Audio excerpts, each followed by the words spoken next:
কথাও বলবি না, তুই আমার সাথে প্রেম করবি। আর নাইলে আমি এক্ষুনি আমার বাপকে ডাইকা চিল্লাই চিল্লাই বলবো যে তুই রুমের মধ্যে জোর করে দরজা আটকে আমার সাথে করতে চাইছো।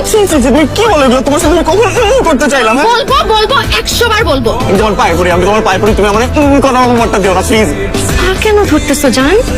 তুমি তো আমার বুকে আসবা, বুকে বলো আমি তোমাকে ভালোবাসি।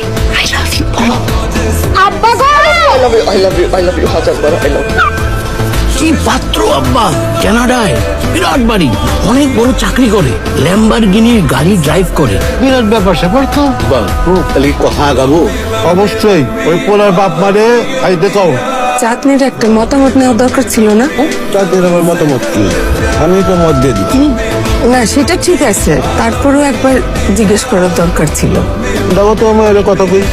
ও চাঁদনি, এই যে তোর আব্বাই কি কয়? তোমার জন্য আমার একটা ছেলে দেখতেছি, যদি পছন্দ হয়ে যায় তোমার সাথে বিয়ে দেবো, এটাই শেষ কথা। এটা কি হইলো? তোমরা আমার মতামত না নিয়ে আমার জন্য পাঠিয়ে থাকছো কেন? এই তুই একদম কথা বলবি না, আব্বা যা বলছে এটাই ফাইনাল। শোন মা, তোর আব্বার তো কথা নড়চড় করা যাবে না, তুই বরং রাজি হয়ে যা, মাইনা নিয়ে কথা। আমার বাবার কোনো বিশ্বাস নাই, যে কোনো মুহূর্তে যে কোনো দিন মুরগির মতন ক্যাক করে ধরে ক্যাক করে বিয়ে দিয়ে দেবে। এই বলো না কি করবো?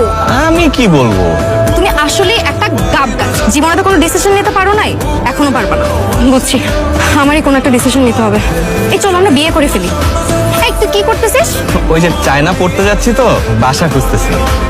আপনি চায়না পড়তে যাচ্ছেন? এই তো আগামী মাসে যাব। ও তো কবে ফিরবেন? 2-3 বছরের আগে তো আসতে পারবো না, টিকেটের যে দাম। তাহলে 2-3 বছর আমার বাবা আমাকে বাসায় বসিয়ে রাখবে বিয়ের জন্য।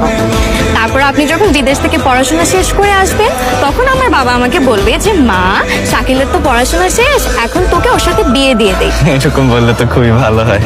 ও আমাকে তো তোর জন্য বাসায় বসিয়ে রাখবে বাবা, গাধা একটা। চল চল, এক্ষুনি তো চল, এক্ষুনি দিয়ে আমার সাথে চল। কোথায় যাব? কোথায় যাবো মানে? বিয়ে করতে যাব, এখন বিয়ে করব। তুই তারপর বিদেশ কেন? কোন দেশে জানি যাবি, চায়না না পায় না? তুই যেই দেশে ইচ্ছা সেই দেশে যা, তুই আগে আমাকে বিয়ে করবি, তারপর বিদেশ যাবি। চল। ফ্যামিলি ছাড়া বিয়েটা কি? ফ্যামিলি নিয়ে তোমার এত টেনশন করতে হবে না। আমার মামা আর চাচা আসতেছে সাক্ষী হতে, তারা এসে তোর সাথে আমাকে ধরে বসে বিয়ে দিয়ে দেবে। চল, এক্ষুনি চল। দোয়া করি মা, সুখে থাকো। আমার জন্য দোয়া করবেন খালাম্মা। দাওয়া দিলে দোয়া হবে বাবা। দাওয়া মানে? কিছু না, আপনি আমার সাথে এদিকে আসুন। কই আমারে দিলেন না? মামা ও আপনার ছোট, আপনি ওকে আপনি করে কেন বলতেছেন? বাবাজি, অন্য দাতারা সবসময় একটু বড়